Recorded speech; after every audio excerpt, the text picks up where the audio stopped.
বাংলার সুপারস্টার শাকিব খানকে কাছে পেয়ে এবার খুশিতে আত্মহারা শুভশ্রী। বর্তমানে জানা যাচ্ছে যে অপু বিশ্বাস নয়, বুবলি নয়, শুভশ্রীর সাথে নতুন সিনেমা আসতে চলেছে শাকিব খানের। বর্তমানে শাকিব খান শুভশ্রীর সাথেই সিনেমার শুটিং চলছে।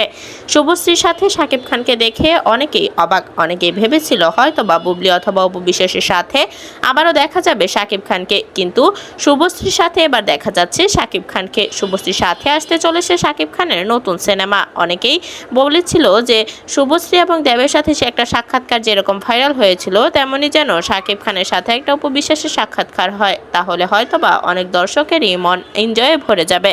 তবে শাকিব খানের সাথে শুভশ্রীকে দেখেও অনেকেরই ভালো লেগেছে। তবে শাকিব শুভশ্রীর জুটি নতুন করে আসতে চলেছে নতুন সিনেমা, সেই সিনেমার নাম প্রিন্স। বর্তমানে শাকিব খান জানিয়েছে আমেরিকাতে চলছে তাদের সেই সিনেমার শুটিং, যার কারণে এখন শুভশ্রীর সাথে প্রায় সময়ই দেখা যাবে শাকিব খানকে। এবং শাকিব খান জানিয়েছে কিছুদিন যাবত তিনি দেশের বাহিরে থাকবেন। মহান বিজয় দিবস উপলক্ষে শাকিব খান এইসব বার্তা দিয়েছেন দর্শকদের উদ্দেশ্যে এবং শুভশ্রীর পেজেও দেখা গেছে এই ধরনের ভিডিও।